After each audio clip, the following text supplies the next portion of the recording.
وعلیکم السلام.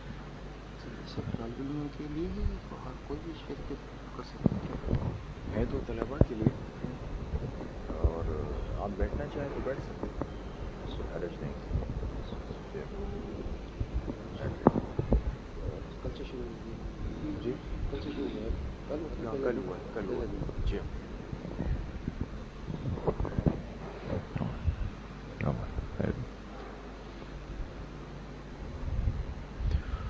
اعوذ باللہ من الشیطان الرجیم. بسم اللہ الرحمن الرحیم. وَيَا آدَمُ اسْكُنْ أَنْتَ وَزَوْجُكَ الْجَنَّةَ فَكُلَا مِنْ حَيْثُ شِئْتُمَا وَلَا تَقْرَبَا هَذِهِ الشَّجَرَةَ فَتَكُونَا مِنَ الظَّالِمِينَ. کل بات یہاں تک پہنچی تھی کہ اللہ پاک نے شیطان ابلیس کو حکم دیا کہ تم جنت سے نکل جاؤ، اس کو خارج کر دیا گیا. اب حضرت آدم علیہ نبینا وعلیہ الصلاۃ والسلام کا جسم جب بنایا گیا، اب یہاں سے ان کا تذکرہ ہے. وَيَا آدَمُ اسْكُنْ، لکھے اعزاز آدم. اعزاز آدم علیہ السلام کو عزت دی جا رہی ہے، حالانکہ آپ کا جسم مبارک مٹی سے بنا ہے، مٹی کے گارے سے بنا ہے. اعزاز آدم، اور فرمائے یا آدم، اے آدم، اسکن انت وزوجک الجنہ. اسکن کا ترجمہ ہے ٹھکانہ بنا، ٹھکانہ بنا.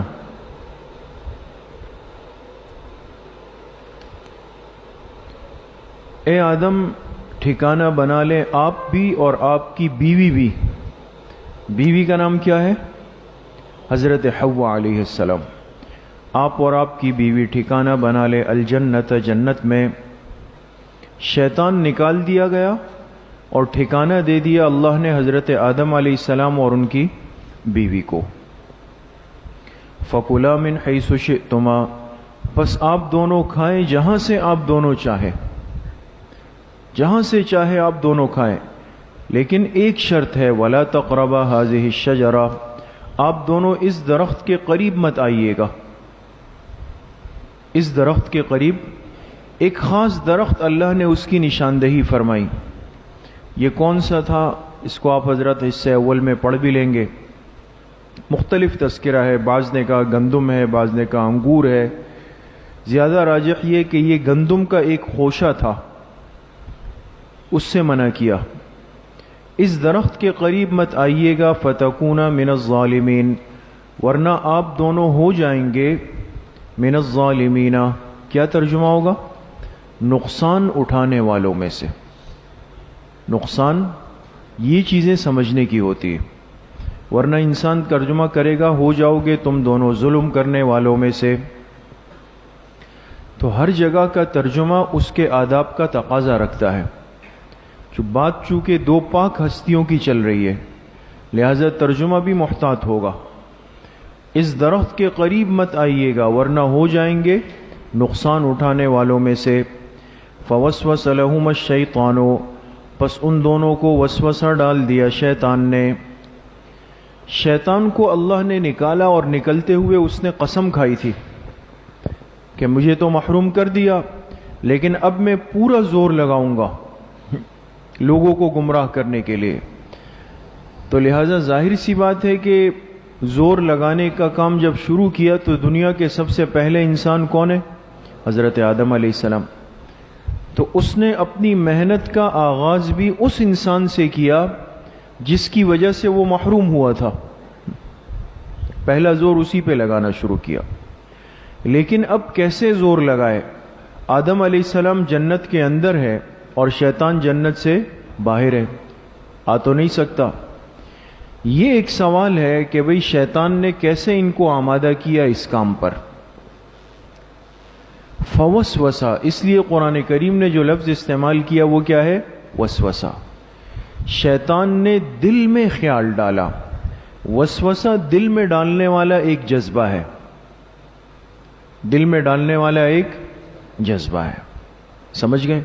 اس لیے آج کی دنیا میں دیکھیں، انسان خدا نہ خواستہ اگر کوئی غلط چیز دیکھ لے، نامناسب چیز دیکھ لے، نامحرم کی تصویر دیکھ لے، اس تصویر نے اپنی زبان سے ہمیں کچھ نہیں بولا ہوتا، کچھ نہیں بولا ہوتا، نہ کوئی ترغیب دی، نہ کوئی دعوت دی، نہ کوئی گناہ کا اشارہ کیا، وہ ایک خاموش جامد تصویر ہوتی ہے، لیکن اس تصویر سے ایک پیغام دل میں منتقل ہو جاتا ہے، انسان گناہ کر لیتا ہے۔ ایسا ہی ہے نا؟ اس کو وسوسہ کہتے ہیں کہ کام کرنے والا اپنا کام خاموشی سے کر جائے، اپنا کام۔ تو اب روایات میں کہ یہ شیطان بالکل جنت کے اندر تو نہیں آ سکتا تھا، اس کے باہر تک آیا سانپ کی شکل میں، سانپ کی شکل میں آیا، اور حضرت آدم علیہ السلام حضرت حوا کے ساتھ جنت میں گھوم رہے تھے، اور وہ جب اس مقام پہ پہنچے ہیں جہاں شیطان سانپ کی شکل میں تھا، یہاں پر یہ معاملہ آپس میں پیش آیا، سمجھ گئے؟ فوسوس لہما الشیطان، شیطان نے ان دونوں کے دلوں میں وسوسہ ڈال دیا، لیبدی لہما، لام کے نیچے لکھے للعاقبت، للعاقبت۔ آپ نے پڑھا ہے تفسیر میں کہ یہ لام کئی معنوں کے لیے آتا ہے، ایک لام کو کہتے ہیں لام عاقبت، عاقبت کے معنی ہے انجام کے، عاقبت کے معنی کیا ہے؟ انجام۔ تو اب ترجمہ کیا ہوگا؟ شیطان نے وسوسہ ڈالا ان دونوں حضرات کو تاکہ انجام یہ ہو اور تاکہ نتیجہ یہ نکلے، تاکہ نتیجہ یہ نکلے کیا؟ لیبدی لہما، تاکہ ظاہر کر دے، تاکہ ظاہر کر دے ان دونوں سے، ظاہر کر دے ان دونوں سے ما وری عنہما، وہ چیز جو ان دونوں سے چھپائی گئی، من سوآتہما، ان کی شرمگاہوں میں سے، تاکہ ظاہر کر دے وہ چیز جو ان دونوں کی چھپائی گئی، من سوآتہما، ان کی شرمگاہوں میں سے۔ معلوم ہوا کہ شیطان کا سب سے پہلا حملہ انسان کے ستر پہ ہوتا ہے، یہ اس کو بے ستر کرتا ہے۔ تو جب انسان کے اندر سے ستر کی حیا نکل جائے، ستر کی، اور یہ اس بارے میں احتیاط نہ کرے ستر کے معاملے میں، پھر آگے اس کے بگڑنے میں، تباہ ہونے میں، گمراہ ہونے میں پھر کوئی دقت نہیں۔ بے حیائی نقطہ آغاز ہے انسان کی گمراہی کا۔ اس لیے ہمارے علماء نے لکھا ہے، بڑی اہم بات، کہ اس کائنات میں سب سے پہلے دو حکم آئے ہیں انسانیت کے لیے، دو حکم انسانیت کے لیے، طہارت کا اور ستر عورت کا۔ کس کا؟ طہارت کا اور ستر عورت کا۔ انسان اول جب سے وجود میں آئے، ان کو طہارت کا بھی حکم تھا اور ستر عورت کا بھی، شرمگاہوں کے چھپانے کا بھی حکم تھا۔ اس لیے مہذب انسان، اللہ سے تعلق رکھنے والا انسان کبھی ناپاک نہیں گھومے گا، ناپاک نہیں گھومے گا، اور اللہ سے تعلق رکھنے والا انسان کبھی بے ستر، بے حیا نہیں گھومے گا۔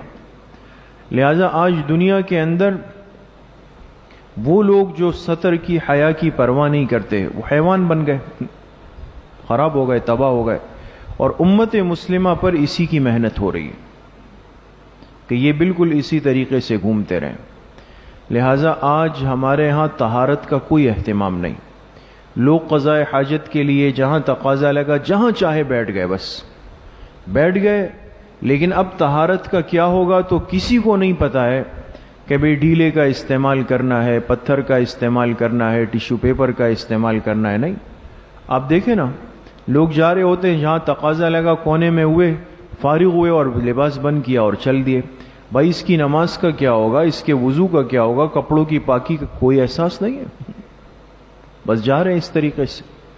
تو وہ طہارت چھین لی اور رہ گیا سطر، تو تصویر سازی کو، بے حیائی کو، بے شرمی کو عام کر دیا گیا تاکہ یہ انسان نامحرم کو اتنا دیکھ لے کہ آنکھوں سے حیا بالکل ختم ہو جائے.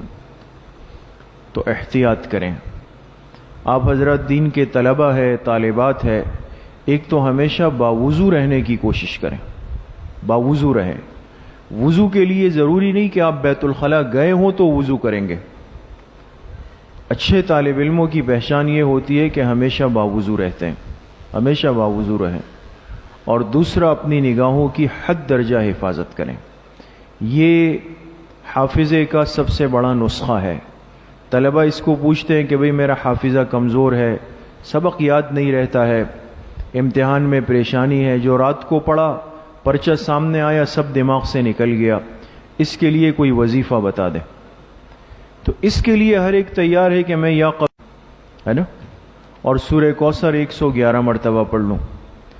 وہ ذہن اس پہ آ چکا ہے کہ ہر کام کے لیے ایک وظیفہ ملنا چاہیے.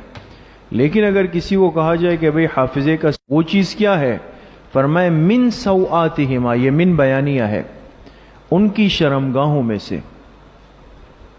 وقال، لکھیں تشریح وسوسہ. تشریح، یہ وسوسہ ڈالا کیسے شیطان نے، کیا کہا ان کو؟ تشریح وسوسہ. وقال، اور شیطان نے کہا ما نہاکما ربکما عن ہذہ الشجرہ، تم دونوں کو تمہارے رب نے اس درخت سے نہیں منع کیا الا، مگر صرف اس وجہ سے. اب شیطان ان کو وسوسہ ڈال رہا ہے جھوٹ بول کے. کہا ما نہاکما ربکما، تم دونوں کو تمہارے رب نے نہیں منع کیا عن ہذہ الشجرۃ، اس درخت سے، الا، مگر اس وجہ سے. روکنے کی وجہ یہ ہے کہ ان تکونا ملکین او تکونا من الخالدین، کہ ہو جاؤ گے تم دونوں فرشتوں میں سے یا ہو جاؤ گے تم دونوں ہمیشہ رہنے والوں میں سے. سمجھ گئے؟ ہر میدان کا جھوٹ انسان کے مزاج کے مطابق بولا جاتا ہے. ایک آدمی دین سے جڑا ہوا ہے، اس کو خراب کرنے کے لیے جھوٹ بھی دین کے اعتبار سے بولا جائے گا. ایک آدمی بازار سے جڑا ہوا ہے، اس کو خراب کرنے کے لیے جھوٹ بھی بازار والا بولا جائے گا. سمجھ میں آ رہی ہے؟ یہ بڑا گہرا نقطہ ہے. نیک آدمی کو بدزن کرنے کے لیے، نیک آدمی کو بدزن کرنے کے لیے جو جھوٹ بولا جائے گا اس کا تعلق بھی اعمال کی قبیل سے ہوگا. سمجھ رہے ہیں؟ اب دیکھیں نا، آدم اور حوا علیہم السلام پاکیزہ ہستیاں ہیں، صاف ستھرے لوگ ہیں. ان کو گناہ کے وسوسے تو شیطان ڈال نہیں سکتا تھا، وہ تو نہیں ہے جذبہ. اب ان کو وسوسہ ڈالنے کے لیے کیا کہا کہ تمہیں اس درخت سے اللہ نے اس لیے منع کیا ہے کہ اگر تم دونوں کھا لو گے تو اب تو تم بشر ہو، انسان ہو، لیکن اس کو کھانے والا بن جائے گا فرشتہ. کیا بن جائے گا؟ تو تم انسانیت کے دائرے سے نورانی مخلوق میں چلے جاؤ گے. سمجھ گئے؟ یا اس لیے منع کیا ہے کہ ابھی تو تمہاری زندگی ایسی ہے جو ایک دن ختم ہو جائے گی، لیکن اس درخت کو کھانے والے کی زندگی کبھی بھی ختم نہیں ہوگی. اس لیے کہ وہ جانتا تھا یہ پاک لوگ ہیں، اللہ کے قرب میں ہمیشہ رہنا چاہتے ہیں. سمجھ رہے ہیں بات کو؟ ہمیشہ اللہ کے مقرب بن کر رہنا چاہتے ہیں. لہذا ان کو وسوسہ ڈالنا بھی اسی انداز سے ہو. ابھی تمہیں منع اس لیے کیا کہ اس کو کھاؤ گے تو فرشتے بن جاؤ گے. اب فرشتہ جو ہے وہ نفخہ اولا سے پہلے اس کی موت نہیں آئے گی، ایسا ہی ہے نا. اور فرشتے وہ ہیں جو ہمیشہ اللہ کے مقرب رہتے ہیں. تو وہ بات کی جو نیک لوگوں کے مناسب تھی تاکہ وہ پریشان ہو جائے. وقاسمہما، وقاسمہما لکھے مفاعلہ برائے مبالغہ. قاسمہ کون سے باب سے؟ باب مفاعلہ سے ہے نا. قاسم یقاسم، یہ باب مفاعلہ برائے مبالغہ ہے. اپنی بات میں وزن اور زور پیدا کرنے کے لیے شیطان نے اب کیا کیا؟ قسم کا سہارا لیا. انسان کو جب لگے کہ میری بات سامنے والا نہیں مان رہا تو کہتا ہے قسم خدا کی، اللہ پاک کی قسم، قسم کھا کے اپنی بات میں زور پیدا کرتا ہے۔ تو قاسمہما، اس کا ترجمہ لکھیں، شیطان نے ان دونوں کے سامنے زوردار قسمیں کھائی۔ یہ ترجمہ نہیں ہوگا کہ قسم کھائی، ورنہ تو قاسمہ اور قسمہ میں فرق ہی نہیں ہے، صحیح ہے نا؟ تو مبالغے کا ترجمہ کیسے ہوگا؟ شیطان نے زوردار قسمیں کھائی، زوردار قسمیں کھائی۔ کیا کہا؟ انی لکما لمن الناصحین، بے شک میں تم دونوں کے لیے خیر خواہوں میں سے ہوں، میں آپ دونوں کا بڑا خیر خواہ ہوں۔ میں کیا ہوں؟ خیر خواہ ہوں، اور میں نہیں چاہتا کہ جس طرح میں نکالا گیا آپ لوگ نکالے جائیں، لہذا میں آپ لوگوں کے لیے خیر خواہوں میں سے ہوں۔ قسم کھائی۔ فدلاہما بغرور، دلاہما، دلا یدلی تدلیتن، یہ باب تفعیل ہے، باب تفعیل ہے۔ اس کا بہترین ترجمہ ہے شیطان ان دونوں کو نیچے کھینچ لایا، شیطان ان دونوں کو نیچے کھینچ لایا۔ آگے پڑھیں گے سورہ یوسف میں، فَأَدْلَا دَلْوَهُ، فَأَدْلَا دَلْوَهُ، یوسف علیہ السلام کے بھائیوں نے ڈول لٹکا دیا، تو لٹکانے والی چیز نیچے آتی ہے نا؟ یہ بھی وہی باب ہے۔ فَدَلَّاهُمَا بِغُرُورٍ، شیطان ان دونوں کو نیچے کھینچ لایا، جنت سے نیچے زمین پہ، اور کیسے؟ بغرور، دھوکے سے۔ دھوکا سمجھ میں آیا نا؟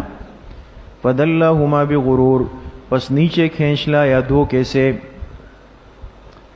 اچھا، اب سوال یہ ہے کہ شیطان نے وسوسہ ڈالا جبکہ اللہ نے اتنی صراحت سے منع کیا تھا کہ اس درخت کے قریب مت آنا، تو آدم علیہ السلام اور یہ ان کی باتوں میں کیسے آ گئے؟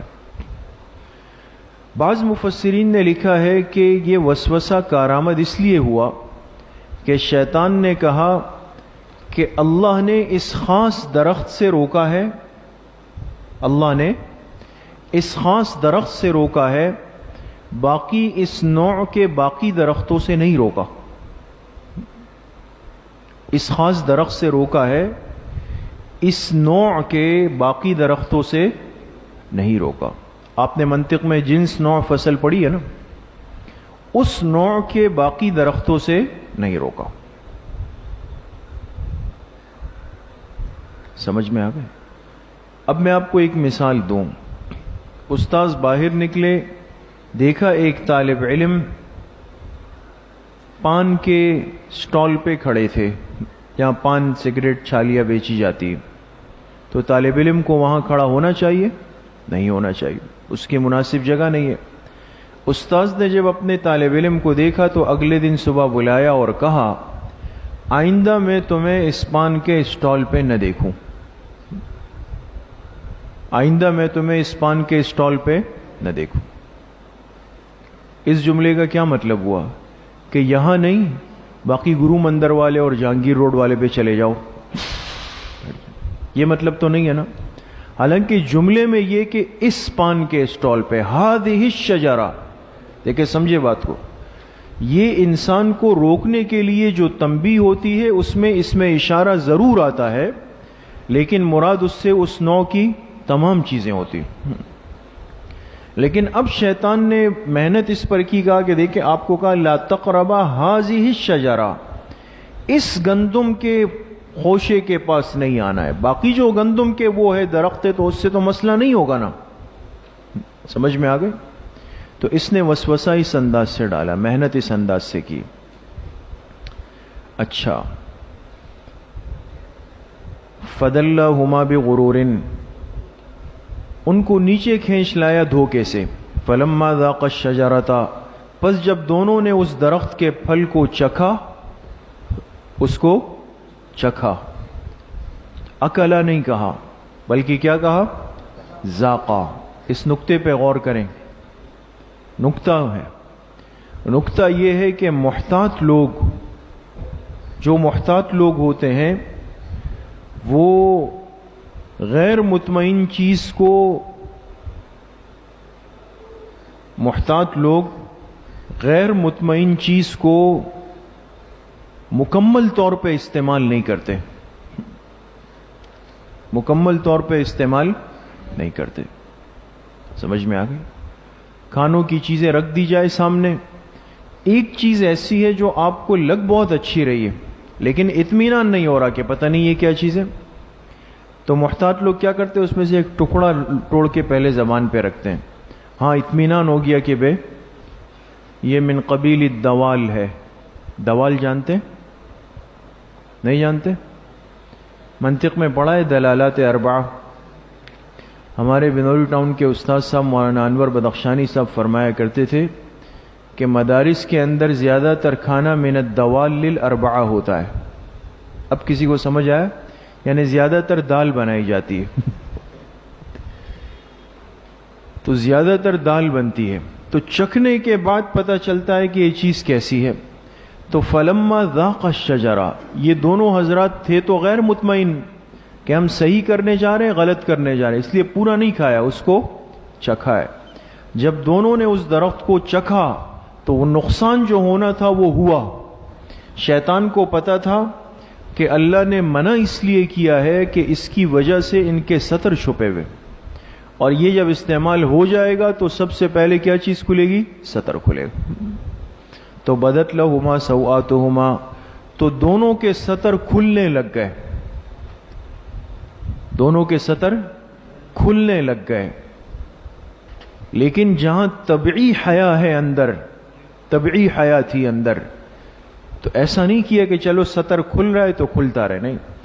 فوراً وطفقا یخصفان علیہما من ورق الجنہ، اب جنت کی پوشاک اتر گئی، جنت کا لباس جسم سے اتر رہا ہے، تو کوئی اور چیز تو ہے نہیں، کیا کریں؟ تو قریب میں جو پتے لگے ہوئے تھے مختلف چیزوں کے، اس کو اپنے جسم پہ فوراً چپکانے لگ گئے. وطفقا یخصفان علیہما، اور شروع ہو گئے چپکانے. تفقہ کا ترجمہ لکھیں، اور دونوں شروع ہوئے یخصفانے، کیا کرنے؟ چپکانے لگ گئے، علیہما اپنے اوپر، میں ورق الجنت، جنت کے پتوں میں سے وہ چپکانے لگ گئے. وناداہما ربہما، اور ان کو پکارا ان کے رب نے. اللہ کے سامنے تو سارا معاملہ چل رہا تھا، تو اللہ نے پکارا ان کو، الم انہکما عن تلکما الشجرہ، کیا میں نے آپ دونوں کو منع نہیں کیا تھا اس درخت سے؟ کیا منع نہیں کیا تھا اس درخت سے؟ وَأَقُلْ لَكُمَا، اور کیا میں نے آپ دونوں سے یہ نہیں کہا تھا کہ ان الشیطان لکما عدو مبین، بے شک شیطان تم دونوں کا کھلا دشمن ہے. شیطان تم دونوں کا کھلا دشمن ہے. قالا، دونوں نے کہا، نیچے لکھے فی الجنت، فی الجنت. اب دیکھیں یہ ایک مسئلہ ہے. آدم علیہ السلام اور حضرت حوا سے جب اللہ نے فرمایا کہ میں نے منع نہیں کیا تھا، تو مقبول بندوں کی پہچان یہ ہے کہ غلطی پر فوراً ندامت ہوتی، فوراً ندامت. انسان سے غلطی ہو جائے یہ پھر بھی ناکام نہیں ہوگا بشرطے کہ یہ اپنی غلطی پر فوراً شرمسار ہو جائے. اور جو یہ کہے نا کہ نہیں وہ ایسا تھا، نہیں میں ایسا تھا، نہیں میرا خیال یہ تھا، حجت ضعیفہ پیش کرنے لگ جائے تو یہ نیچے کی سیڑھیوں پہ پھسلتا چلا جائے گا. تو دعائے آدم سے یہ سبق حاصل کریں دوستو کہ غلطی ہو جائے انسان فوراً اس پہ ندامت اور شرمندگی کا اظہار کرے. اس لیے شیخ سعدی رحمۃ اللہ علیہ فرماتے ہیں، شد عزیز آدم چو استغفار کرد، خوار شد شیطان چو استکبار کرد.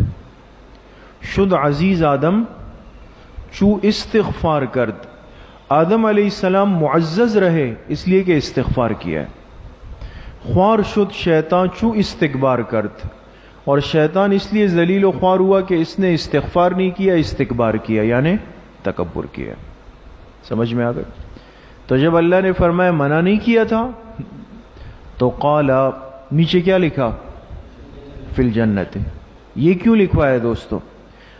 عام مفسرین کی رائے یہ ہے کہ حضرت آدم اور حضرت حوا علیہ السلام نے توبہ کی زمین پہ اتر کے،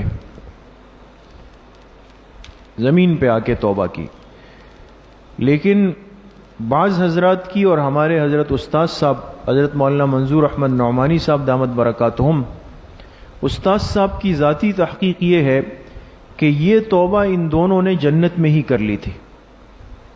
کہاں پہ؟ جنت میں کر لی تھی۔ اس لیے زیادہ راجح یہی ہے۔ قال، دونوں نے کہا، ربنا ظلمنا انفسنا، اے ہمارے رب ہم نے اپنی جانوں پہ ظلم کیا، ہم نے اپنی جانوں پہ ظلم کر لیا، فوراً اپنی غلطی پر ندامت اظہار کیا۔ وَإِن لَّمْ تَغْفِرْ لَنَا وَتَرْحَمْنَا، اگر آپ نے ہماری بخشش نہیں کی، وَتَرْحَمْنَا، اور ہم پہ رحم نہیں کیا، لَنَكُونَنَّ مِنَ الْخَاسِرِينَ، تو ہم تو ضرور بھی ضرور ہو جائیں گے نقصان اٹھانے والوں میں سے۔ کس میں سے؟ نقصان اٹھانے والوں میں سے۔ اس لیے اس کو دعا کا حصہ بنایا گیا۔ انسان جب دعا مانگے، ربنا ظلمنا انفسنا وَإِن لَّمْ تَغْفِرْ لَنَا وَتَرْحَمْنَا لَنَكُونَنَّ مِنَ الْخَاسِرِينَ، سمجھ میں آگئے؟ قَالَ اهْبِطُوا بَعْضُكُمْ لِبَعْضٍ عَدُوٌّ، قَالَ نیچے لکھے ازالہ شبہ، ازالہ شبہ، یہ بھی ایک عنوان ہے۔ اچھا یہ بات سمجھ لیں کہ ایک ہوتا ہے کسی چیز کا شبہ لگ جائے، کسی چیز کا شبہ ہو جائے انسان کو، تو اس شبے کو جب دور کیا جائے تو اس کو کیا کہیں گے؟ ازالہ شبہ۔ تو ازالہ شبہ اسی وقت ہوگا جب اس سے پہلے کیا ہو؟ شبہ ہو۔ اب آپ حضرات آگے پڑھیں گے، کہیں پر تو ایسا ہوتا ہے کہ شبہ بھی ذکر ہوتا ہے اور ازالہ شبہ بھی ذکر ہوتا ہے، لیکن کئی مقامات ایسے ہیں جہاں آپ کو کہیں گے ازالہ شبہ، یعنی جواب ہے، سوال نہیں ہے، شبہ۔ تو وہاں پر شبہ خود سمجھنی پڑتی ہے کہ شبہ تھا کیا کہ جس کا ازالہ یہاں پہ کیا جا رہا ہے۔ سمجھ میں آ گئے؟ تو اس کے نیچے کیا لکھا؟ ازالہ شبہ۔ شبہ یہ تھا، شبہ یہ ہوا کہ جب معافی مل گئی تو پھر کیوں اترنے کا حکم دیا جا رہا ہے؟ معافی تو مل گئی تھی نا حضرت آدم علیہ السلام کو، جب معافی مل گئی، اللہ نے دے دی، انہوں نے ربنا ظلمنا کہہ کر اپنی شرمندگی کا اظہار کر لیا، تو جب معافی مل گئی تو پھر کیوں نیچے اترے؟ سمجھ میں آ گئی؟ تو جواب یہ ہے کہ معافی تو مل گئی تھی لیکن حکم پھر بھی باقی تھا۔ معافی مل گئی لیکن حکم پھر بھی باقی تھا۔ السلام علیکم۔ اور یہ اتارنا سزاً نہیں تھا، آگے لکھے، یہ اتارنا سزاً نہیں تھا بلکہ بادشاہ بنا کر اتارا گیا۔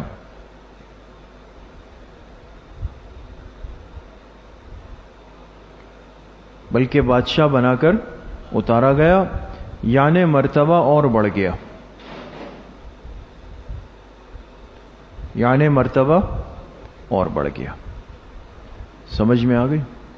اب میں آپ کے ذہن کو قریب کرنے کے لیے ایک مثال دے رہا ہوں، ایک مثال دے رہا ہوں۔ مثال کے طور پہ ایک طالب علم وہاں جہاں سعد بیٹھے ہوئے ہیں، بالکل اس جگہ کونے پر ہے، مثال ہے کونے میں بالکل، اور اس طالب علم نے کوئی غلطی کی، شرارت کی، دوران سبق ادھر ادھر دیکھ لیا، کچھ ہوا، استاد غصہ ہو گئے، ناراض ہو گئے اور کہا کہ بھئی کلاس سے خارج ہو جاؤ۔ طالب علم نے فوراً کہا کہ غلطی ہو گئی، آئندہ نہیں ہوگی، ندامت شرمندگی کو ظاہر کیا، اور استاد سمجھ گئے کہ واقعی یہ دل سے اس نے اپنی شرمندگی کا اقرار کر لیا۔ تو استاد نے کہا چلو بس اچھا آ جاؤ، یہاں بیٹھ جاؤ۔ سمجھ میں آ گئے؟ تو اب اگر کوئی کہے کہ بھئی استاد نے معاف تو کر دیا تو پھر اس جگہ سے کیوں اٹھایا، تو کہا جائے گا کہ چونکہ حکم تو تھا لیکن اب اور اپنے قریب لا کے بٹھا دیا، تو عزت بڑھ گئی کم ہو گئی؟ بڑھ گئی نا۔ آدم علیہ السلام جنت میں تھے، لیکن بحیثیت ایک رہائشی کے اسکنا، رہائش اختیار کر لے، جنت کو ٹھکانہ بنائے. لیکن جب اللہ نے کہا اترے، توبہ کی، معافی قبول ہو گئی، فرمایا چلے جائیں اور پوری زمین کے بادشاہ بن جائیں قیامت تک کے لیے. تو مرتبہ بڑھ گیا کم ہو گیا؟ بڑھ گیا. سمجھ میں آ گئی؟ تو معافی مل جانے کا یہ مطلب ہمیشہ نہیں ہوگا کہ انسان کو اسی سیٹ پر رکھا جائے. کبھی معافی دینے کے بعد اس کی سیٹ کو بڑھا دیا جاتا ہے، مرتبہ اور بڑھا دیا جاتا ہے. سمجھ میں آ رہی ہے بات؟ یہاں ایسا ہی ہوا ہے. قال اهبطوا، شبہ اور ازالہ شبہ سمجھ میں آ گیا؟ قال، اللہ نے فرمایا اهبطوا، اتر جاؤ تم سب، بعضکم لبعض عدو، اس حال میں کہ آپس میں ایک دوسرے کے دشمن رہو گے. ایک دوسرے کے دشمن. یہاں دو باتیں سمجھ لیں. پہلی بات، آپ حضرات کے ذہن میں ایک اشکال آ جانا چاہیے کہ اترنے والے افراد کتنے؟ دو. اور اہبطوا صیغہ کون سا ہے؟ جمع کا ہے. تو اہبطا ہونا چاہیے تھا نا، دو کے ساتھ تیسرا تو کوئی نہیں ہے. تو اہبطوا جمع کیوں آیا؟ پہلا مسئلہ. اس کا جواب یہ ہے کہ ما فوق الواحد پر جمع کا اطلاق کیا جاتا ہے. ما فوق الواحد پر یعنی ایک سے اوپر پر عربی زبان میں جمع کو بول دیا جاتا ہے. عربی زبان میں، اردو میں ایسا نہیں ہوگا. لہذا اردو میں اگر دو سے کہا جائے کہ آپ دونوں جا کے بازار سے سبزی لائیں، تو یہ نہیں کہہ سکتے کہ آپ سب جائیں، بلکہ کیا کہنا پڑے گا؟ آپ دونوں جائیں. لیکن عربی میں یہ خاصیت ہے کہ کبھی کبھی دو افراد پر بھی جمع کا اطلاق کر دیا جاتا ہے. ایک جواب سمجھ گئے. دوسرا جواب یہ ہے کہ اہبطوا یہ جمع کا صیغہ اس لیے لایا گیا کہ اولاد آدم کو اس میں شامل کیا گیا. اولاد آدم کو، ارے بابا ابھی تک دنیا میں صرف آدم علیہ السلام اور ان کی بیوی حضرت حوا ہے نا، اور تو کوئی نہیں آیا. لیکن ساری ذریت آدم اور اولاد آدم کہاں پر جمع تھے؟ آدم علیہ السلام کی پشت میں، آپ کی کمر میں. تو اللہ نے ان کو بھی جمع کیا، وہ سب ہو گئے. تو اہبطوا کہا کہ سب اتر جاؤ نیچے. سمجھ میں آ گیا؟ ایک مسئلہ یہ حل ہو. دوسرا مسئلہ یہ کہ فرمایا اتر جاؤ، آگے فرمایا اس حال میں کہ آپس میں ایک دوسرے کے دشمن رہو گے. تو آدم علیہ السلام اور حضرت حوا تو پاکیزہ ہستیاں ہیں، تو اللہ کے پیغمبر ہیں، وہاں تو دشمنی کا تصور نہیں ہے. یہ دشمنی سے مراد کن کی دشمنیاں ہیں؟ بعضکم لبعض عدو ای ذریت آدم. کون آپس میں دشمن بنیں گے؟ ذریت آدم. اولاد آدم جو ہے دنیا میں جا کر ایک دوسرے کے ساتھ دشمنی کرے گی، دشمنیاں رہے گی. پھر فرمایا وَلَكُمْ فِي الْأَرْضِ مُسْتَقَرٌ، اور تمہارے لیے اس زمین میں ٹھکانہ ہے.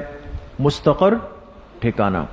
وَمَتَاعٌ، اور فائدہ اٹھانا ہے. إِلَى حِينٍ، ایک وقت مقرر تک. ایک وقت مقرر تک تم دونوں کے لیے کیا کرنا ہے؟ فائدہ اٹھانا ہے. اسی زمین میں جا کے تمہیں اترنا ہے اور فائدہ اٹھانا ہے. إِلَى حِينٍ أي إِلَى الْمَوْتِ، کب تک؟ موت تک. آدم علیہ السلام کہاں اترے، حضرت حوا کہاں اتری، اس میں بہت ساری باتیں ہیں. لیکن آج کی دنیا نے تحقیق کر کے کہا کہ سری لنکا میں سرندیپ نامی جگہ ہے. سری لنکا میں جگہ ہے سرندیپ.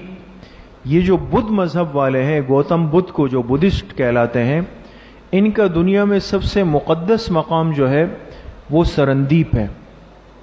اور پوری دنیا سے لوگ اس جگہ کو دیکھنے جاتے ہیں. اس کی تصویریں عام ہیں. ایک بہت بڑا پیر ہے، پیر کا نشان بنا ہوا ہے ایک پہاڑ کی چوٹی پر.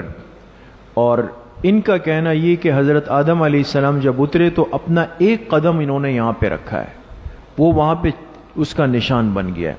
متبرک جگہ ہے. تو یہ لوگ تو بطور عبادت کے وہاں جاتے ہیں، گوتم بدھ کے جو پیروکار ہے. باقی دنیا کے لوگ بطور اس کو دیکھنے کے لیے چلے جاتے ہیں.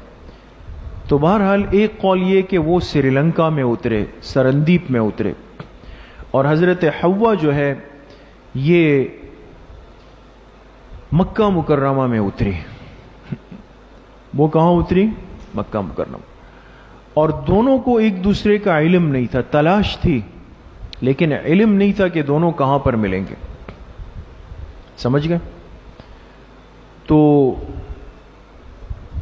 مفسرین نے لکھا ہے کہ نیچے زمین پر آنے کے بعد بھی آدم علیہ السلام بے انتہا روئے ہیں، حالانکہ اللہ نے معافی تو دے دی تھی نا، معافی تو مل گئی تھی، لیکن دل میں ایک وہ تھا، ایک بوجھ تھا نا کہ معافی پتہ نہیں ہوئی نہیں ہوئی، اللہ پاک کیا ہے. تو بعض تفسیروں میں لکھا ہے، ہندوستان کے ایک مفسر گزرے ہیں شیخ علی المہائمی، مہائم ہندوستان میں ایک جگہ ہے مہائم، اس کے جو مصنف ہیں علی المہائمی، انہوں نے لکھا ہے کہ دنیا میں پانی کے جتنے تالاب وجود میں آئے ہیں یہ آدم علیہ السلام کے آنسو ہیں، ان کے آنسوؤں سے پانی کے تالاب وجود میں آئے ہیں، اتنا روئے ہیں وہ دنیا. اور 700 حج کیے ہیں، 700 حج آدم علیہ السلام نے کیے تاکہ اللہ پاک راضی ہو جائے. اور پھر اللہ نے دونوں کو ملایا کہاں پر؟ کسی کو پتا ہے؟ میدان عرفات میں دونوں کی ملاقات ہوئی، میدان عرفات. اسی لیے اس کو عرفات کے معنی پہچان لینا. تو دونوں نے وہاں جا کر ایک دوسرے کو پہچانا کہ وہ ہم بچھڑ گئے تھے، یہاں ملاقات ہو گئی. سمجھ میں آ گئی؟ تو وہ جگہ ہے جبل رحمت کہتے ہیں اس کو، وہاں ایک علامتی نشان بھی بنایا گیا ہے. کہتے ہیں یہی وہ جگہ ہے جہاں پر ان دونوں کی آپس میں ملاقات ہو گئی. قال فیہا تحیونا، اب اللہ نے فرمایا کہ فیہا تحیونا، بہت غور کریں، اسی زمین میں تم کو زندگی گزارنی ہے، اسی زمین میں تم کو زندگی. تحیونا کے نیچے لکھیں حیات متعارفہ مراد ہے، حیات متعارفہ مراد ہے. میں بھی عرض کرتا ہوں، اسی زمین میں تم نے زندگی گزارنی ہے. وفیہا تموتون، اسی زمین میں تمہیں موت آنی ہے. ومنہا تخرجون، اسی زمین سے تم اٹھائے جاؤ گے، اسی زمین سے تم اٹھائے جاؤ گے. اچھا، اب تحیون کا مطلب ہم نے کہا کہ حیات متعارفہ. دیکھیں ہر چیز میں ایک بچاؤ کا سامان پوشیدہ ہے. ہمارے اکابر نے جو تفسیریں لکھی ہے ایک ایک لفظ لکھا ہے، لیکن اس ایک لفظ کی گہرائی میں فتنوں سے حفاظت ہے. وہ کیا ہے؟ مرزا غلام احمد قادیانی جو اس امت کے اس دور کا بہت بڑا فتنہ رہا، اور اس نے نعوذ باللہ حضور علیہ السلام کی ختم نبوت کا انکار کیا، اس نے ایک مسئلہ یہ بھی اٹھایا کہ حضرت عیسیٰ علیہ السلام فوت ہو گئے. حیات عیسیٰ کا مسئلہ جانتے ہیں نا؟ امت مسلمہ کا عقیدہ ہے کہ اللہ کے پیغمبروں میں سے ایک پیغمبر ایسے ہیں جنہیں اللہ نے زندہ زمین سے آسمانوں پہ اٹھایا، اور وہ آسمانوں پہ ہے اور حیات ہیں، اور قیامت سے پہلے زمین پہ تشریف لائیں گے، دجال کے ساتھ جہاد کریں گے، حضرت مہدی کے لشکر میں ہوں گے، پھر شادی کریں گے، ان کی اولاد ہوگی، پھر انتقال ہوگا، اور حضور علیہ السلام کے روضہ مبارکہ میں دفن ہو جائیں گے. اس لیے حضور کی قبر مبارک کے ساتھ ایک قبر کی جگہ خالی ہے، ایک قبر کی جگہ خالی ہے، اور آپ نے فرمایا کہ یہاں مسیح ابن مریم کو دفن کیا جائے. یہ پوری احادیث ہے. تو یہ بات طے ہے کہ عیسیٰ علیہ السلام حیات ہے، لیکن کہاں پر؟ آسمانوں پہ. آسمانوں پہ عیسیٰ علیہ السلام زندہ ہے، اللہ نے ان کو زندہ زمین سے اٹھایا. مرزا غلام احمد قادیانی کی ٹینشن یہ تھی کہ ایک آدمی جب کوئی دعویٰ کرتا ہے، دعوے میں وزن پیدا کرنے کا طریقہ یہ ہوتا ہے کہ یہ سٹیپ عورت کا چہرہ بھی شامل ہوتا ہے. سمجھ میں آ گئی؟ تو لباس کا ایک مقصد بتایا کہ جو چھپا دے تمہاری شرمگاہوں کو، وریشہ، اور جو زینت کا سبب بھی بنے. کس کا سبب بنے؟ زینت. معلوم ہوا لباس انسان ایسے پہنے گا جس سے انسان خوبصورت لگے، جس سے انسان کیا لگے. آج تو مغرب نے جو سکھا دیا تو پاگل بن کر وہ کرنا ہے. لہذا اچھے خاصے اپ ٹو ڈیٹ لوگ آپ نے نوجوانوں کو دیکھا ہوگا جینس کی پھٹی ہوئی پینٹیں پہنتے، اور یہ انکشاف بھی ہے کہ یہ بھی ایک فیشن ہے، اس کو بھی فیشن بنا لیا. پینٹ پھٹی ہوئی ہے، یہ بھی ایک فیشن بن گیا. فیشن اس لیے ہے کہ مغرب نے کہا یہ فیشن ہے تو انہوں نے کہا یہ فیشن ہے. انہوں نے ہیڈ کو الٹا پہن لیا تو یہ فیشن بن گیا، اس طرف کر لیا تو یہ فیشن بن گیا. تو وہ کولو کے بیل کی طرح وہ گھما رہے ہیں تو یہ اس کے ساتھ گھومتے ہوئے جا رہے ہیں، جہاں وہ کہیں گے اس طرف جائیں گے. تو یہ نہیں ہے. اسلام ایک نظام ہے، ایک مکمل ضابطہ حیات ہے. اس نے لباس کے لیے دو مقاصد بیان کیے، جو انسان کی شرمگاہ کو بھی چھپائے، لہذا ایسا لباس جو سطر نہیں چھپائے یا اتنا چست ہو کہ لباس تو ہے لیکن انسان کا نعوذ باللہ سطر نظر آ رہا ہے، یہ بھی کارآمد نہیں ہے. یا یہ ہے کہ اس سے زیب و زینت کے بجائے انسان بالکل ایک جوکر ہیپی لگے، یہ کون جوکر جا رہا ہے بھائی دنیا میں، تو یہ بھی نہیں ہو سکتا. تو اس لیے کبھی ان چیزوں سے اپنے آپ کو متاثر نہ کریں کہ بھئی اس نے یہ پہنا ہوا ہے، اس نے وہ پہنا ہوا ہے. اپنا دینی حلیہ، دینی لباس، دینی شعائر، اس میں اللہ نے بڑی عزت رکھی ہوئی ہے. بہت سارے طلبہ کیا کرتے ہیں، مدرسے کے حدود سے باہر نکل کر بعض تو ٹوپی اتار کے جیب میں ڈال دیتے ہیں، جیب میں ڈال، یعنی یہ بیچارہ گویا کہ یہاں پریشان تھا کہ میں نے. اور اب نیا فتنہ یہ کہ چلو بھئی اب تو جدید مواصلات عام ہے، موٹر سائیکلیں عام ہیں، ایسا نہ ہو اس گلی سے نکلوں سامنے سے استاذ آ رہے ہوں، یہ بھی ایک مسئلہ ہے. تو اب رنگ برنگی ٹوپیاں ہیں، کسی نے بلیک ٹوپی رکھی ہوئی ہے، کسی نے براؤن رکھی ہوئی ہے نا. تو مدرسے کی ٹوپی سفید ہے، باہر کی تقریبات کی ٹوپی براؤن ہے، بلیک ہے. یہ اندر کے مریض ہونے کی دلیل ہے، یقین کریں. یہ اظہار ہے کہ یہ بیچارہ اندر احساس کمتری سے پریشان ہوا ہے کہ میں شاید اس سفید ٹوپی میں تو کسی تقریب کا حصہ نہیں بن سکتا ہوں، میں کیسے جاؤں گا. آپ کے لیے نمونہ آپ کے اکابر اسلاف بڑے ہیں دوستو، ان کو پیش نظر رکھیں. اگر تو آپ کے اکابر اس طرح کرتے ہیں، اگر کرتے ہیں تو پھر سب کریں گے. لیکن اگر ان کے سروں پر عمامہ مسجد میں بھی ہے، بازار میں بھی ہے، شادی ہال میں بھی ہے، ایئرپورٹ میں بھی ہے، اسٹیشن میں بھی، ہر جگہ پر ہے، تو سمجھ جائیں کہ وہ عزت کو سمجھ گئے، ہمیں بھی اس پہ چلنا. سمجھ گئے. رنگ بنو یراکم ہوا وقبیلہ من حیث لا ترونہم. ترجمے پہ غور کریں. انہو یراکم ہوا، بے شک وہ شیطان دیکھتا ہے تم کو، بے شک وہ شیطان دیکھتا ہے تم کو. وقبیلہ، اور اس کی جماعت بھی. قبیل کا ترجمہ کیا لکھیں گے؟ جماعت. شیطان بھی دیکھتی ہے اور شیطان کی جماعت بھی تم کو دیکھتی ہے. من حیث، اس جگہ سے، لا ترونہم، جہاں سے تم ان کو نہیں دیکھ سکتے. تم ان کو، ترونہم کے نیچے لکھیں عادتن. کیا لکھیں؟ عادتن. اب کیا مطلب ہے؟ یہ ہے لطیف پوشیدہ مخلوق ہے. شیطان، جنات، یہ کیا ہے؟ پوشیدہ مخلوق. ہم ہیں ظاہری مخلوق. پوشیدہ چیز جو ہوتی ہے یہ ہر چیز کو دیکھ سکتی ہے، لیکن ظاہری چیز یہ پوشیدہ کو نہیں دیکھ سکتے. اس دیوار کے پیچھے کیا ہے؟ پیچھے ہم نہیں دیکھ سکتے، اس لیے کہ وہ پوشیدہ ہے. سمجھ میں آ گئی؟ لیکن فرشتے اس وقت ہم کو دیکھ رہے ہیں. سمجھ میں آ رہی؟ اب اللہ نے فرمایا کہ یہ ستر کا، لباس کا اہتمام اس لیے بھی ضروری ہے کہ یہ جو خبیث مخلوق ہے، شیاطین ہے یا جو خبیث قسم کے جنات ہیں، یہ انسان کے ستر پہ نگاہ رکھتے ہیں.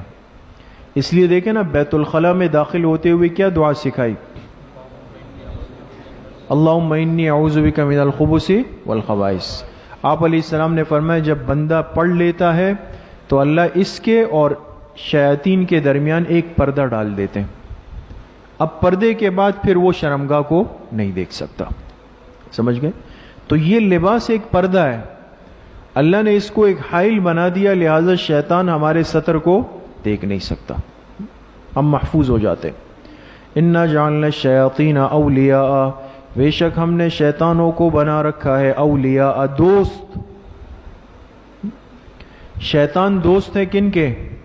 للذین، ان کے لا یؤمنون، جو ایمان نہیں رکھتے، جو ایمان نہیں رکھتے، شیاطین ان کے دوست ہیں۔ وَإِذَا فَعَلُوا فَاحِشَةً، لکھیں شکوہ، شکوہ جیسے آپ نے پڑھا نا شبہ اور ازالہ شبہ، ایک ہوتا ہے شکوہ اور جواب شکوہ۔ ایک شکوہ انسان کرتا ہے، پھر اس شکوے کا جواب آتا ہے، اعتراض ہوتا ہے، اس اعتراض کا جواب آتا ہے۔ یہاں پر ہے پہلے شکوہ، وہ شکوہ کیا ہے سنیں۔ وَإِذَا فَعَلُوا فَاحِشَةً، اور جب وہ لوگ بے حیائی کا کام کرتے، فعلو کے نیچے لکھیں مشرکین مکہ، مشرکین لکھیں، مکہ مت لکھیں۔ اور جب یہ لوگ بے حیائی کا کام کرتے، فاحشتن کے نیچے لکھیں ننگا طواف۔ ان کی بے حیائی کیا تھی کہ طواف بے لباس کرتے تھے۔ جب یہ لوگ بے حیائی کا کام کرتے، قالو، تو کہتے تھے، نیچے لکھے بطور دلیل کے۔ آدمی جب غلط کرتا ہے نا، اس کو دلیل ڈھونڈنی پڑتی ہے، تو بطور دلیل کے کہتے وجدنا علیہ آباءنا، ہم نے اس پر پایا اپنے باپ داداؤں کو، ہم نے اسی پر پایا کس کو؟ اپنے باپ داداؤں کو۔ اب ظاہر سی بات ہے کہ یہ دلیل تو تھی لیکن ہلکی ہے۔ کیا ہے کہ بھئی ہم نے اپنے باپ داداؤں کو ایسا کرتے ہوئے پایا، وہ ایسا کرتے تھے۔ تو کوئی غیر مقلد ہوگا، وہ کہے گا کہ بھئی وہ تو دلیل نہیں بن سکتے آپ کے۔ تو کہا واللہ امرنا بہا، اگلے درجے کی دلیل، اور اللہ نے ہمیں اس کا حکم دیا ہے۔ نعوذ باللہ، ہمیں کس نے حکم دیا؟ اللہ نے حکم دیا اس کا۔ تو ایک غلط کام کر کے اس کے لیے جھوٹی دلیل بناتے تھے۔ پہلے کہا کہ ہمارے باپ دادا اس طرح کرتے تھے اور اللہ نے ہمیں حکم دیا، اس لیے ہم ننگا طواف کر رہے ہیں۔ سمجھ میں آ گئے؟ کیوں کر رہے ہیں؟ اس لیے کہ بھئی جس لباس میں ہم نے گناہ کیے، نافرمانیاں کی، اس پاکیزہ لباس کو پہن کر ہم کیسے بیت اللہ میں آئے؟ کیسی زبردست دلیل ہے نا۔ جس لباس میں گناہ کیے، اس لباس کو پہن کر ہم لوگ کیسے بیت اللہ میں آئے؟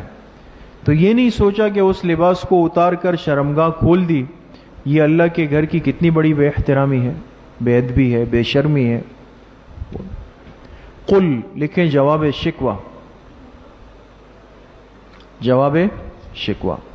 قل، اے میرے حبیب صلی اللہ علیہ وسلم آپ کہہ دیجئے، ان اللہ لا یأمر بالفحشاء، بے شک اللہ بے حیائی کا حکم نہیں دے سکتے، اللہ بے حیائی کا حکم نہیں دے سکتے۔ اتقولون علی اللہ ما لا تعلمون، کیا تم کہنا چاہتے ہو اللہ پر ایسی بات جو تم جانتے نہیں؟ اللہ پر ایسی بات کہنا چاہتے ہو جو تم جانتے نہیں، بس ایسے ہی ایک بات مار دی اپنی طرف سے، اس کی کوئی حقیقت سر پیر نہیں ہے، بس بولنا تھا بول دیا۔ سمجھ میں آ گئے؟ اچھا، اب یہ جو فرمایا نا کہ بیت اللہ کا بے لباس طواف کرتے تھے، مفسرین نے لکھا ہے کہ یہ برہنہ طواف مکہ والے نہیں کرتے تھے، مکہ والے نہیں کرتے تھے، بلکہ جو باہر سے مشرکین آتے تھے وہ لوگ کرتے تھے۔ بہت ساری خرابیوں کے باوجود بھی مشرکین مکہ جو تھے بیت اللہ کے قریب رہنے والے، وہ کافی خرابیوں سے محفوظ تھے، لہذا وہ نہیں کرتے تھے اس طرح۔ لیکن باہر سے جو مشرکین آتے تھے وہ کیا کرتے تھے؟ بے لباس طواف کرتے تھے۔ قل امر ربی بالقسط، قل، اے میرے حبیب صلی اللہ علیہ وسلم آپ کہہ دیجئے، حکم دیا میرے رب نے بالقسط، انصاف، انصاف کے ساتھ لکھے یعنی توحید کا۔ میرے رب نے حکم دیا کس کا؟ انصاف کا، یعنی توحید کا حکم دیا ہے۔ وَأَقِيمُوا وُجُوهَكُمْ عِنْدَ كُلِّ مَسْجِدٍ، اور سیدھا رکھو اپنا رخ